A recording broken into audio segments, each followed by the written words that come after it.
Olá, sejam muito bem-vindos ao canal Liber Audiolivros. Eu sou a Giovana e hoje vou continuar a leitura do livro Memórias Póstumas de Brás Cubas, de Machado de Assis, do capítulo 19 ao capítulo 24. Capítulo 19. A bordo.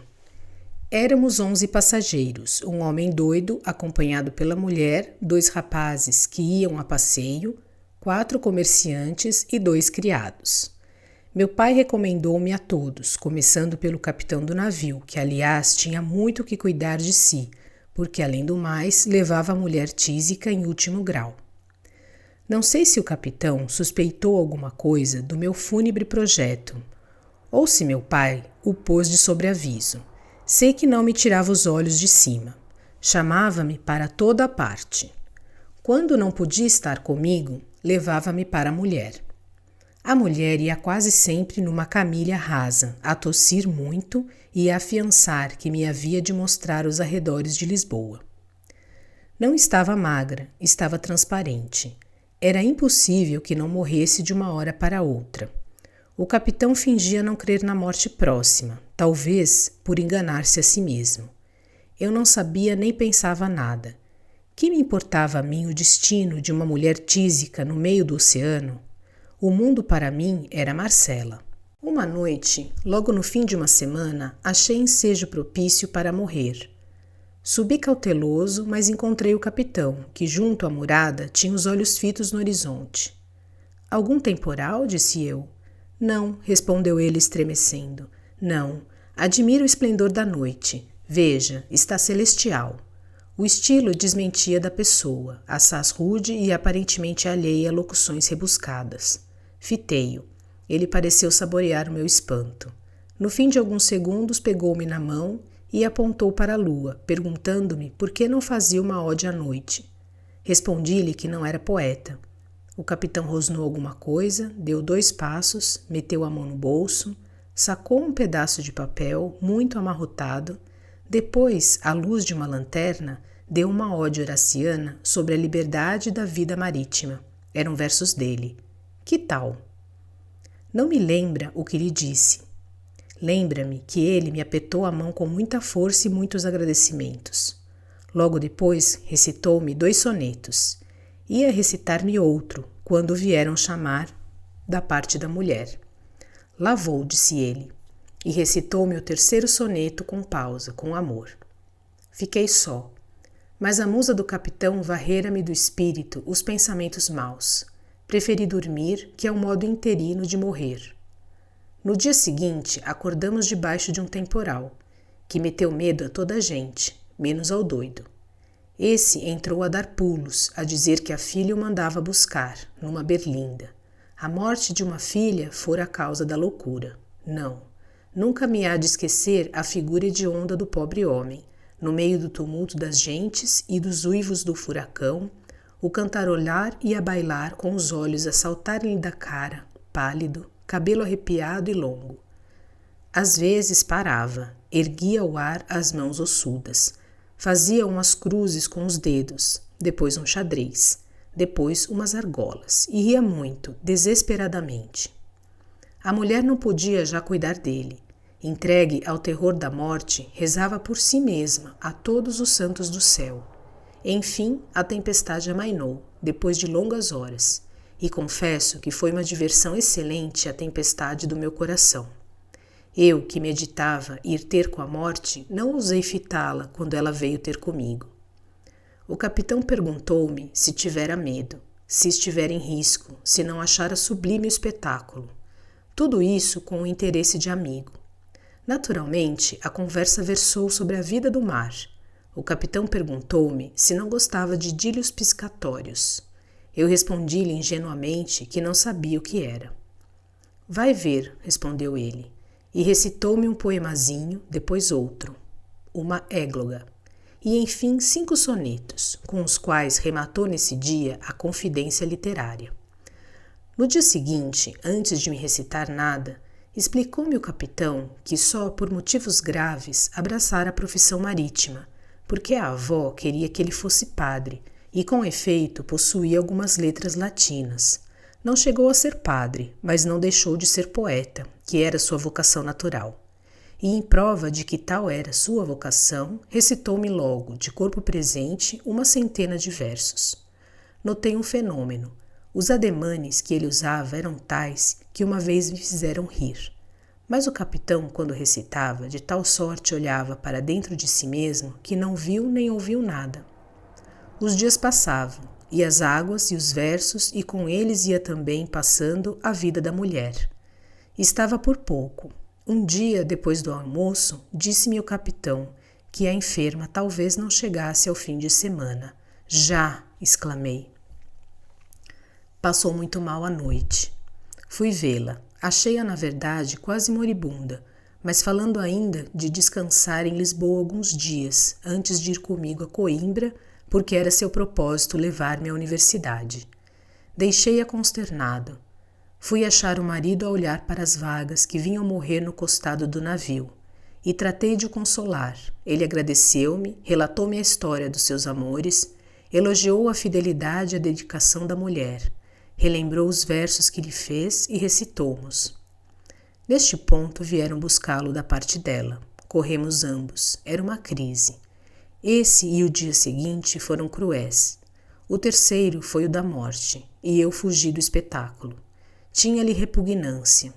Meia hora depois encontrei o capitão sentado num molho de cabos com a cabeça nas mãos.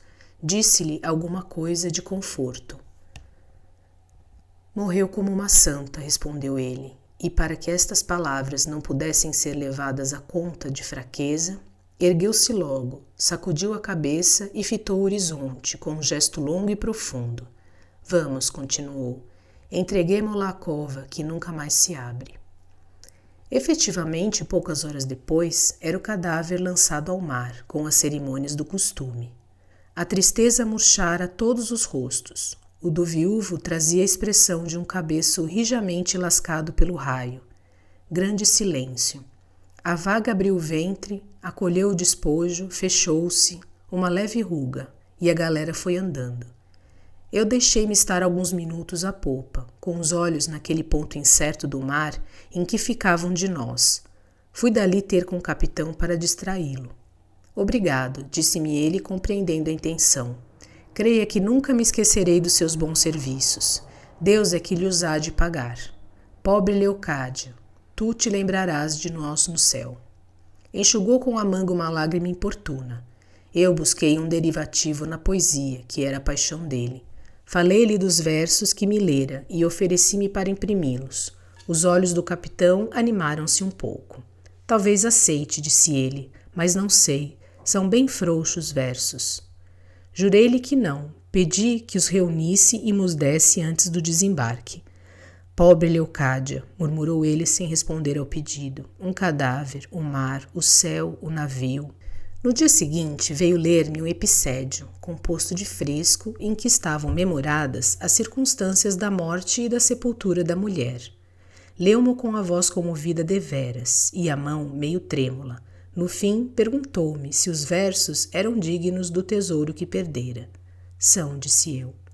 Não haverá estro, ponderou ele no fim de um instante, mas ninguém me negará sentimento, se não é que o próprio sentimento prejudicou a perfeição. Não me parece, acho os versos perfeitos. Sim, eu creio que versos de Marujo poeta. Ele levantou os olhos, olhou para o papel e tornou a recitar a composição, mas já então sem tremuras, acentuando as intenções literárias, dando relevo às imagens e melodia aos versos.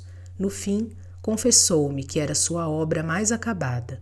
Eu disse-lhe que sim. Ele apertou-me muito a mão e predisse-me um grande futuro. Capítulo 20. Bacharelo-me. Um grande futuro. Enquanto esta palavra me batia no ouvido, devolvia eu os olhos ao longe, no horizonte misterioso e vago. Uma ideia expelia outra, a ambição desmontava Marcela. Um grande futuro? Talvez naturalista, literato, arqueólogo, banqueiro, político ou até bispo. Bispo que fosse, uma vez que fosse um cargo, uma preeminência, uma grande reputação, uma posição superior. A ambição, dado que fosse águia, quebrou nessa ocasião o ovo e desvendou a pupila fulva e penetrante. Adeus, amores, adeus, Marcela. Dias de delírio, joias sem preço, vida sem regime, adeus. Cá me vou, as fadigas e a glória, deixo-vos com as calcinhas da primeira idade. E foi assim que desembarquei em Lisboa e segui para Coimbra. A universidade esperava-me com as suas matérias árduas e não sei se profundas. Estudei-as muito mediocremente e nem por isso perdi o grau de bacharel. Deram-no com a solenidade do estilo após os anos da lei, uma bela festa que me encheu de orgulho e de saudades, principalmente de saudades. Tinha eu conquistado em Coimbra uma grande nomeada de folião. Era um acadêmico estróina, superficial, tumultuário e petulante, dado às aventuras, fazendo romantismo prático e liberalismo teórico, vivendo na pura fé dos olhos pretos e das constituições escritas. No dia em que a universidade me atestou, em pergaminho, uma ciência que eu estava longe de trazer arraigada no cérebro, confesso que me achei de algum modo logrado, ainda que orgulhoso. Explico-me. O diploma era uma carta de alforria. Se me dava liberdade, dava-me a responsabilidade. Guardei-o, deixei as margens do Mondego e vim por ali fora assaz desconsolado, mas sentindo já uns ímpetos, uma curiosidade, um desejo de acotovelar os outros, de influir, de gozar, de viver, de prolongar a universidade pela vida adiante. Capítulo 21. O Almocreve. Vai então, empacou o jumento em que eu vinha montado. Fustiguei-o. Ele deu 2 corcovos, depois mais 3, enfim mais um que me sacudiu fora da sela, com tal desastre que o pé esquerdo me ficou preso no estribo. Tento agarrar-me ao ventre do animal, mas já então, espantado, disparou pela estrada fora.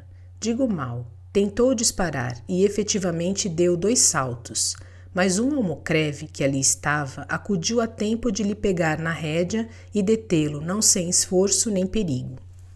Dominado o bruto, desvencilhei-me do estribo e pus-me de pé. Olhe do que vosmecê escapou, disse o almocreve. E era verdade. Se o jumento corre por ali fora, contundia-me de veras, e não sei se a morte não estaria no fim do desastre. Cabeça partida, uma congestão, qualquer transtorno cá dentro, e lá se me ia a ciência em flor. O almocreve salvara-me talvez a vida. Era positivo. Eu sentia-o no sangue que me agitava o coração. Bom almocreve. Enquanto eu tornava a consciência de mim mesmo, ele cuidava de consertar os arreios do jumento com muito zelo e arte. Resolvi dar-lhe 3 moedas de ouro das 5 que trazia comigo. Não porque tal fosse o preço da minha vida, essa era inestimável, mas porque era uma recompensa digna da dedicação com que ele me salvou.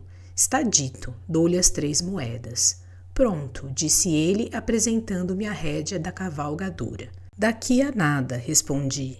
Deixa-me, que ainda não estou em mim. Ora qual, pois não é certo que ia morrendo? Se o jumento corre por aí fora, é possível, mas com a ajuda do senhor, viu vosmecê que não aconteceu nada. Fui aos alforjes, tirei um colete velho em cujo bolso trazia 5 moedas de ouro, e durante esse tempo cogitei se não era excessiva a gratificação, se não bastavam 2 moedas, talvez uma. Com efeito, 1 moeda era bastante para lhe dar estremeções de alegria. Examinei-lhe a roupa. Era um pobre diabo que nunca jamais vira uma moeda de ouro, portanto, uma moeda. Tirei-a, vi-a reluzir à luz do sol. Não a viu o almocreve, porque eu tinha-lhe voltado as costas, mas suspeitou-o talvez. Entrou a falar ao jumento de um modo significativo. Dava-lhe conselhos. Dizia-lhe que tomasse juízo, que o senhor doutor podia castigá-lo. Um monólogo paternal.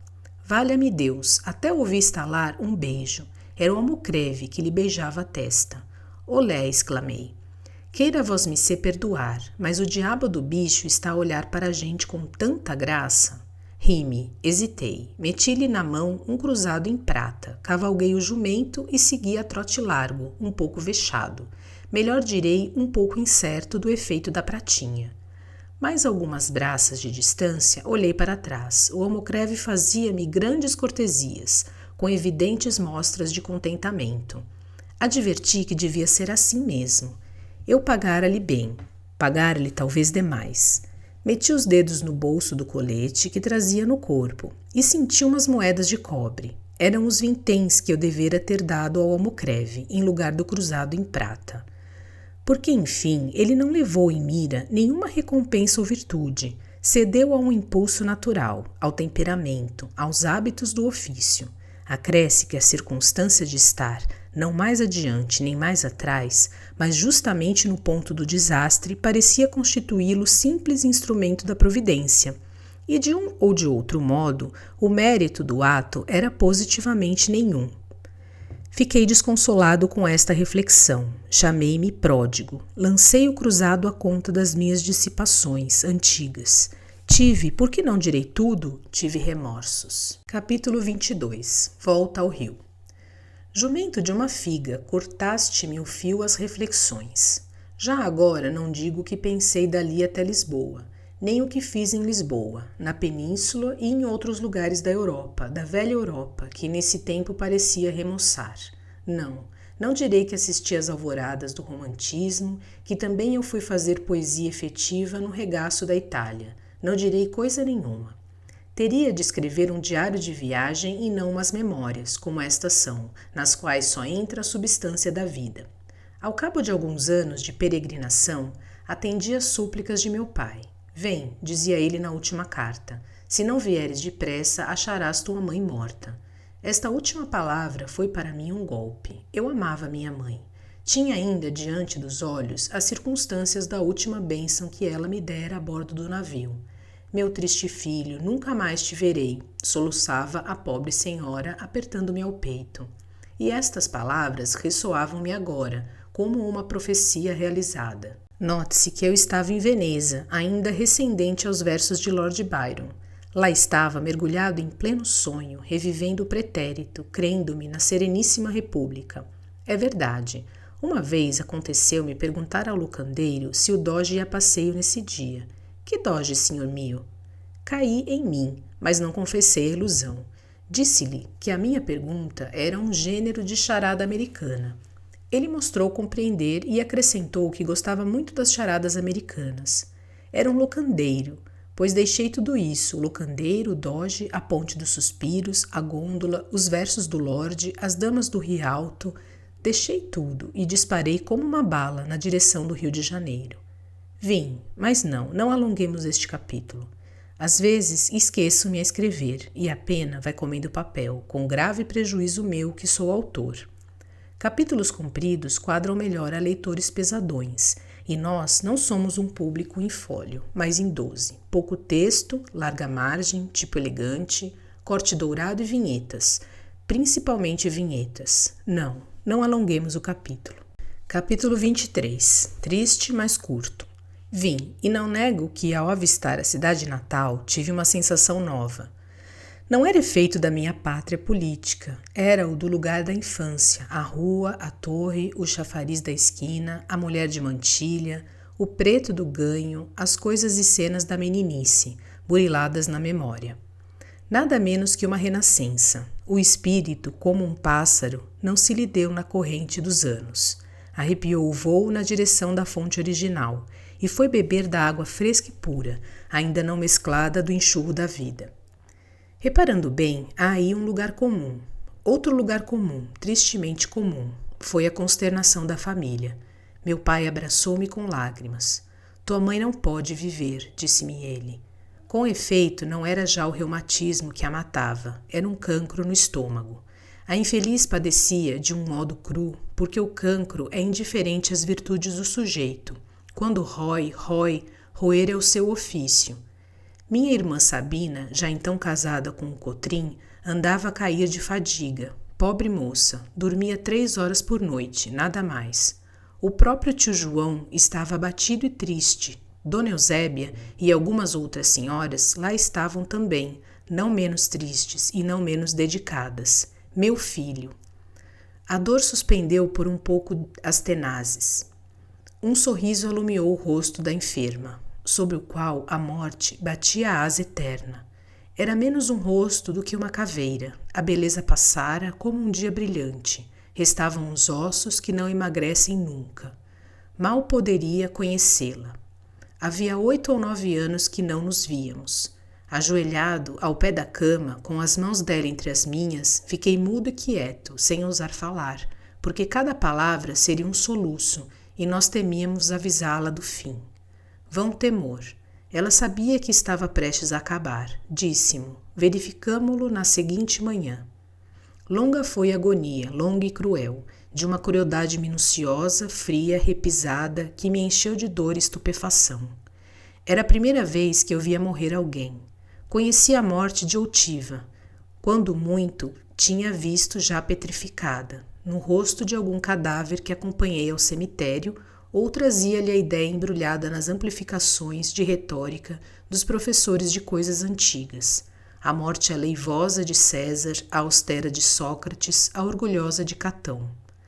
Mas esse duelo do ser e do não ser, a morte em ação, dolorida, contraída, convulsa, sem aparelho político ou filosófico, a morte de uma pessoa amada, essa foi a primeira vez que a pude encarar. Não chorei. Lembra-me que não chorei durante o espetáculo. Tinha os olhos estúpidos, a garganta presa, a consciência boquiaberta. Que? Uma criatura tão dócil, tão meiga, tão santa, que nunca jamais fizera verter uma lágrima de desgosto. Mãe carinhosa, esposa imaculada, era a força que morresse assim, trateada, mordida pelo dente tenaz de uma doença sem misericórdia? Confesso que tudo aquilo me pareceu obscuro, incongruente, insano. Triste capítulo. Passemos a outro mais alegre. Capítulo 24. Curto, mas alegre. Fiquei prostrado, e contudo era eu, nesse tempo, um fiel compêndio de trivialidade e presunção. Jamais o problema da vida e da morte me oprimira o cérebro. Nunca até esse dia me debruçara sobre o abismo do inexplicável. Faltava-me o essencial, que é o estímulo, a vertigem. Para lhes dizer a verdade toda, eu refleti as opiniões de um cabeleireiro que achei em Módena, o qual se distinguia por não as ter absolutamente. Era a flor dos cabeleireiros. Por mais demorada que fosse a operação do toucado, não enfadava nunca. Ele intercalava as penteadelas com muitos motes e pulhas, cheios de um pico de um sabor. E não tinha outra filosofia, nem eu. Não digo que a universidade me não tivesse ensinado alguma, mas eu decorei-lhe só as fórmulas, o vocabulário, o esqueleto. Tratei-a como tratei o latim. Embolsei 3 versos de Virgílio, 2 de Horácio, uma dúzia de locuções morais e políticas para as despesas da conversação. Tratei-os como tratei a história e a jurisprudência. Colhi de todas as coisas a fraseologia, a casca, a ornamentação, que eram para o meu espírito, vaidoso e nu, o mesmo que para o pleito do selvagem são as conchas do mar e os dentes de pessoa morta. Talvez espante o leitor a franqueza com que lhe exponho e realço a minha mediocridade. Advirta que a franqueza é a primeira virtude de um defunto. Na vida, o olhar da opinião, o contraste dos interesses, a luta das cobiças, obrigam a gente a calar os trapos velhos, a disfarçar os rasgões e os remendos, e não estender ao mundo as revelações que faz a consciência. E o melhor da obrigação é quando, à força de embaçar os outros, embaça-se um homem a si mesmo, porque em tal caso poupa-se o vexame, que é uma sensação penosa, e a hipocrisia, que é um vício hediondo. Mas na morte, que diferença, que desabafo, que liberdade! Como a gente pode sacudir fora a capa, deitar ao fosso as lantejoulas, despregar-se, despintar-se, desafeitar-se, confessar lisamente o que foi e o que deixou de ser. Porque, em suma, já não há vizinhos, nem amigos, nem inimigos, nem conhecidos, nem estranhos, não há plateia. O olhar da opinião, esse olhar agudo e judicial, perde a virtude, logo que pisamos o território da morte. Não digo que ele se não estenda para cá, e nos não examine e julgue, mas a nós é que não se nos dá do exame nem do julgamento. Senhores vivos, não há nada tão incomensurável como o desdém dos finados. Espero que vocês tenham gostado deste conteúdo. Obrigada por sua companhia e até a próxima leitura.